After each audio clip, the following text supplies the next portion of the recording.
Johnson in the 60s, a Democrat who was president, vetoed the Civil Rights Act. Congress overrode his veto and even ended up impeaching him, though not convicting him. Another Democrat named Johnson, who was president, pushed the Civil Rights Act through Congress and signed it into law. His Republican successor faced impeachment, though Congress did not convict him either. The difference being one was Andrew Johnson and the Civil Rights Act of 1866, while the other was Lyndon Baines Johnson and the Civil Rights Act of 1964. My oh my, what a century can do. Something happened between these times. Something that left ruptures in American society today. Hey, Cypher here. We've all seen the news.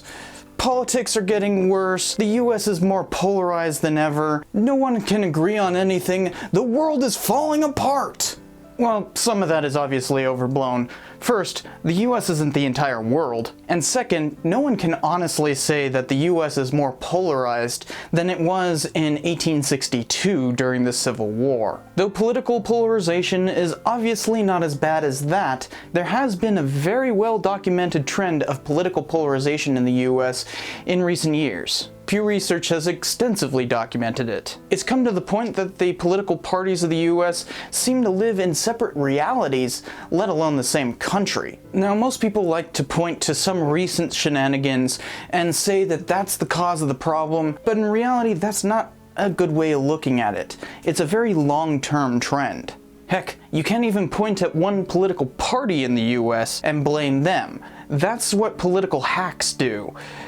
Historians have a much more nuanced view. In order to understand how this political polarization problem even came to be, we have to go all the way back to the beginnings of our political system. Now, technically, we're in what's called the sixth party system, which began somewhere between 1968 and 81, depending on what scholar you ask. But it's my intent to show that this is a much more deeply rooted problem, and that the sixth party system, as we currently live in today, inherently makes us more and more polarized year by year, and it's not something that can be pinned down on one party, person, or even political belief. It's the current version of the party system that's founded in partisanship more than ideology. But this is going to be a long journey.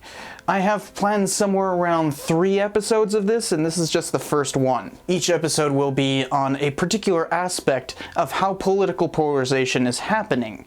And today, we're talking about the party switch, which was basically a steady change of sectional loyalties for each political party over the course of 100 years. Because today, we're talking about the party switch.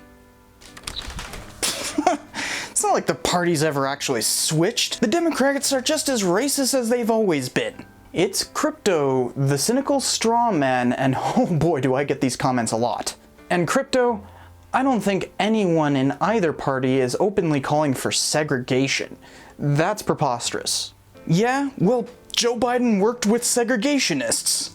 He worked with a lot of people. It's called bipartisanship. You should try it sometime. The refusal of that is precisely what's polarizing our politics. Well, the KKK was founded by Democrats. Not exactly. In fact, the Klan was actually founded as a theater troupe in Tennessee originally, but it quickly morphed into a paramilitary terrorist organization for Southern Redeemers, who were Democrats. And even with the second Klan, it was a Democratic president who basically fostered them into being through his historian credentials and approval of their foundational film, Birth of a Nation. And yes, I am referring to Woodrow Wilson. Wilson! But guess what, Crypto? Many prominent Klan members today actually openly support Republican presidents. You're more likely to see Republicans waving Confederate flags and pushing the lost cause myth than their Democratic forebearers. Dude, those guys don't count. They're outside whack jobs. But they do when it's convenient for you, right? Sure. Well, I guess the lalelulelo don't want people disagreeing with you, right? That's denialism. We don't need that around here. I've got better things to do than deal with your denialism. There's disagreement, and then there's conspiracy theorism. one can safely ignore the ignorant, deny the denialists, be bigoted against bigots, and hate the hateful. After all, turnabout is fair play. These kinds of comments are all over the place and they're openly ignorant. And the myth of things like the Southern Switch and the Southern Strategy, which never happened. No scholar worthy of the name denies history. That's what conspiracy theorists do. Honest historians argue more substantive things, like when did the party switch happen, and what it entails, which is what today's video is about.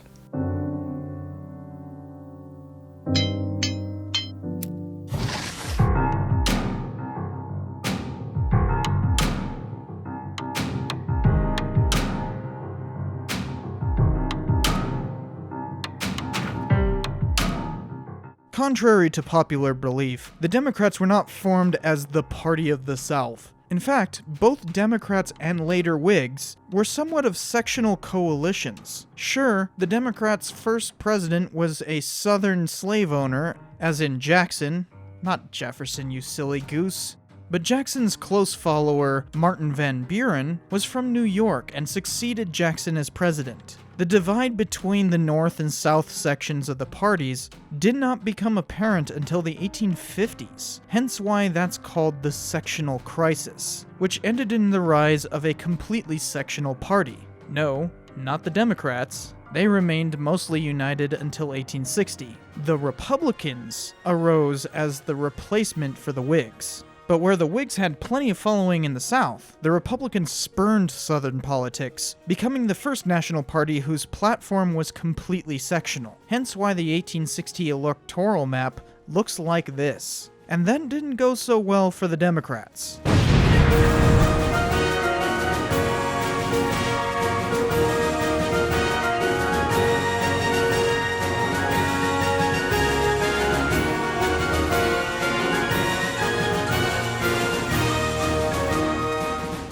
Suddenly, Americans associated Democrats with disunion, and that's why Andrew Johnson ran as a National Union Party member as vice president with Abraham Lincoln in 1864. This was a way of building a coalition between Democrats who remained loyal to the Union during the war. But when Johnson ascended to the presidency after Lincoln's assassination, things went sideways quickly.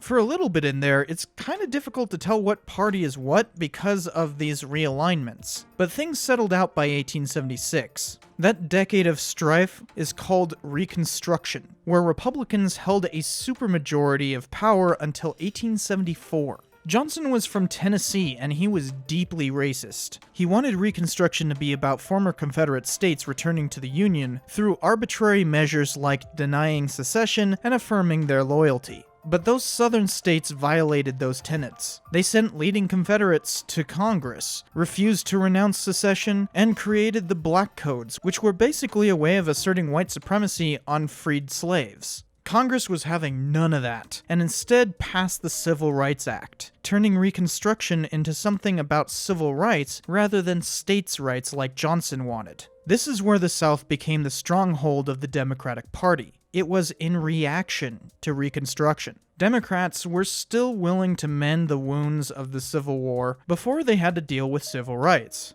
and that divide remained. Democrats were conservatives, whereas Republicans were liberals. Thus, it remained for half a century, but politics are never static, even in a two-party system like ours. You see, the Republicans became incredibly corrupt, and since they held power until 1912, with a few exceptions, the opposition, no matter what their political beliefs, became the Democrats. As Horace Greeley said, "I never said all Democrats were saloon keepers. What I said was that all saloon keepers were Democrats." Saloon keepers always tend to be a bit subversive. Republicans held power, and people inevitably rebelled against that. Hilariously, Greeley eventually rebelled against the Republicans himself, thinking they'd become too radically leftist. So he ran as a separate party called the Liberal Republicans in 1872. Just think, the liberals thought that the Republicans were too radical, but in reality they were just pro-business, and that quickly showed. The establishment created an entire system of patronage to enrich themselves that gave the era its name, the Gilded Age.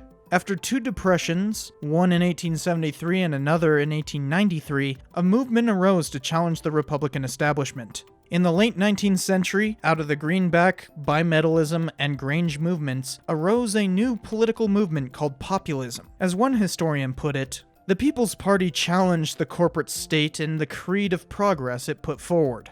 The South remained solidly with the Democrats, so the populists joined with them in 1896 under William Jennings Bryan. While McKinley won that election instead, a precedent was set.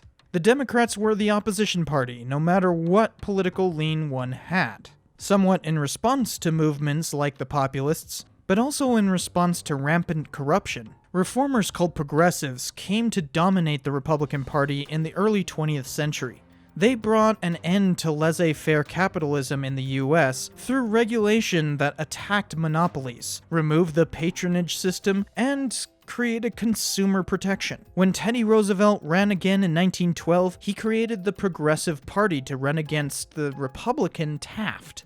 Roosevelt wanted crazy leftist things like an 8-hour work week, a national health care system, social insurance, and most scary of all, women's suffrage. Oh no! Well, while the Republicans were fighting over who's more progressive, the Democrats managed to squeeze by with a vaguely progressive-sounding candidate of their own. Little did most people know what they'd wrought. Wilson! Woodrow Wilson campaigned on what he called the New Freedom. He was still deeply conservative and racist, but he also enacted more modestly progressive reforms, such as the creation of the Federal Trade Commission, a lower tariff, and the Federal Reserve System. So despite his egregious racial and foreign policies that set America incalculably backwards, he also instilled a reformer attitude in the Democrats, who steadily started taking more legislative seats as part of it. The Republican presidents who followed Wilson failed to live up to the progressive policies of Taft and Roosevelt. So once the Great Depression hit, though Republican President Herbert Hoover did attempt to make reforms late in his first term, after he suppressed a protest of veterans rather than reform their bonuses, it fell on a related Roosevelt to unite the Democrats in reformer ideology. Franklin Delano Roosevelt pushed legislation forward to deal with the economic crisis. This nation is asking for action, and action now. Which he called the New Deal, a clear reference to his relative's progressive policy called the Square Deal.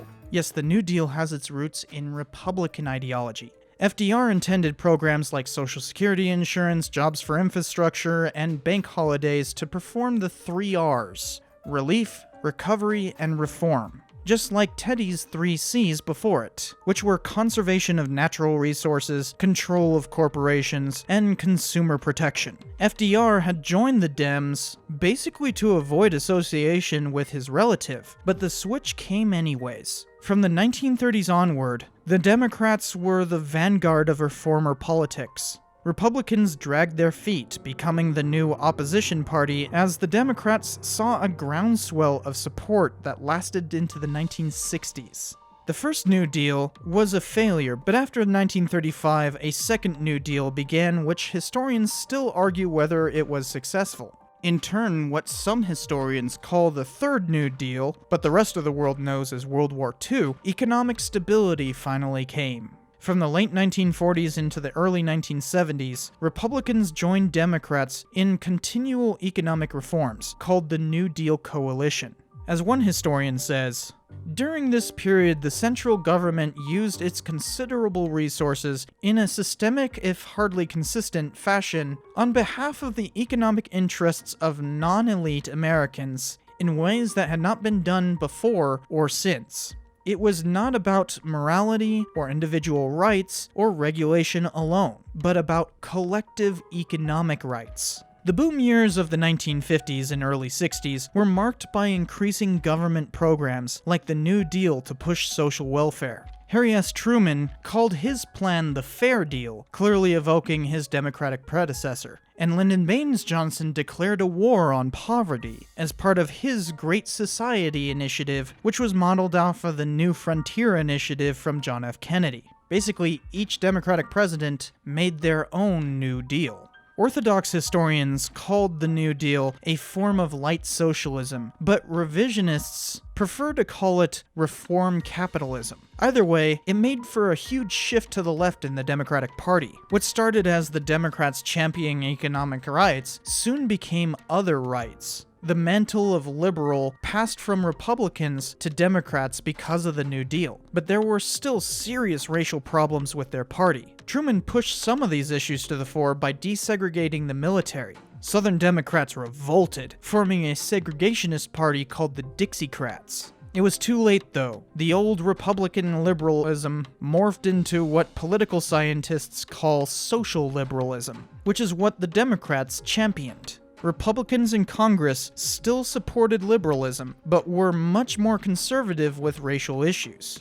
During the New Deal coalition, the issues of economic rights were supplanted by civil rights. As various civil rights movements picked up steam, more court decisions and laws struck down Jim Crow. All of the judicial and legislative moves were pushed along by active protests throughout the country. The Supreme Court ruled in Brown v. Board that separate but equal was unconstitutional, which gave the impetus to pass new civil rights legislation. First was the Republican-led 1957 creation of a Civil Rights Commission. Then Northern congressmen pushed for federal inspection of voter registration in 1960. These lacked enforcement, though. Congress passed John F. Kennedy's major bill after his assassination, which was the ultimate downfall of Jim Crow because the Civil Rights Act of 1964 could be enforced. A year later, the Voting Rights Act was signed into law by LBJ, who was not just a Democrat, but a Democrat from Texas, as in the South. These two bills clearly revealed the Democratic Party had shifted to social liberalism. Southerners, who'd been solidly Democrat for a century, were alienated from their party by these reforms, and the Republicans seized on that possibility. A conservative coalition formed in the 1930s to fight the New Deal. Republicans increasingly led that coalition as the Democrats kept shifting. In 1964, a Republican senator from Arizona named Barry Goldwater pioneered campaigning for Southern votes by appealing to concerns of government overreach rather than overt race baiting. Fortunes made almost overnight in public service.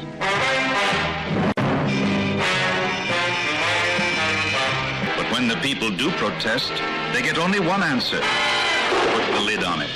By new laws, it is not the lawbreaker who is handcuffed, it is the police. This has nothing to do with civil liberties, it's a voting gimmick. The people look to the old dream of what it used to mean to be an American. This is the issue of this election. Whether we believe in our capacity for self-government or whether we abandon the American Revolution and confess that a little intellectual elite in a far distant capital can plan our lives for us better than we can plan them ourselves. We will keep in mind and remember that Barry Goldwater has faith in us. He has faith that you and I have the ability and the dignity and the right to make our own decisions and determine our own destiny. Though he could not overtake LBJ, his successor from one state to the left did. When the decisions of one man can affect the future of your family for generations to come, what kind of a man do you want making those decisions? Dissent is a necessary ingredient of change. But in a system of government that provides for peaceful change, there is no cause that justifies resort to violence. Let us recognize that the first civil right of every American is to be free from domestic violence. So I pledge to you, we shall have order in the United States.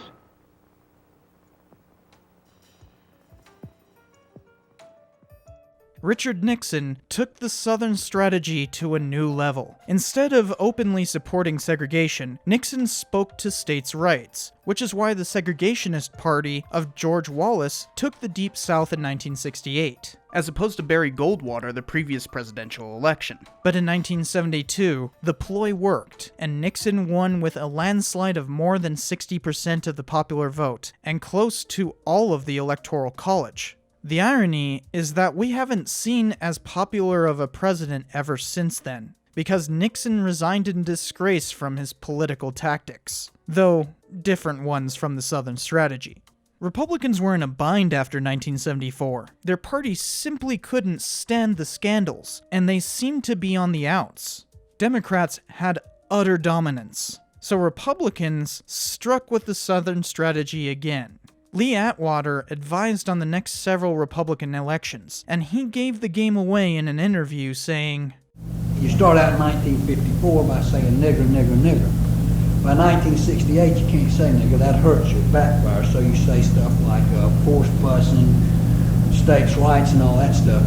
And you're getting so abstract now, you're talking about cutting taxes, and all of these things you're talking about are totally economic things, and the byproduct of them is blacks get hurt worse than whites.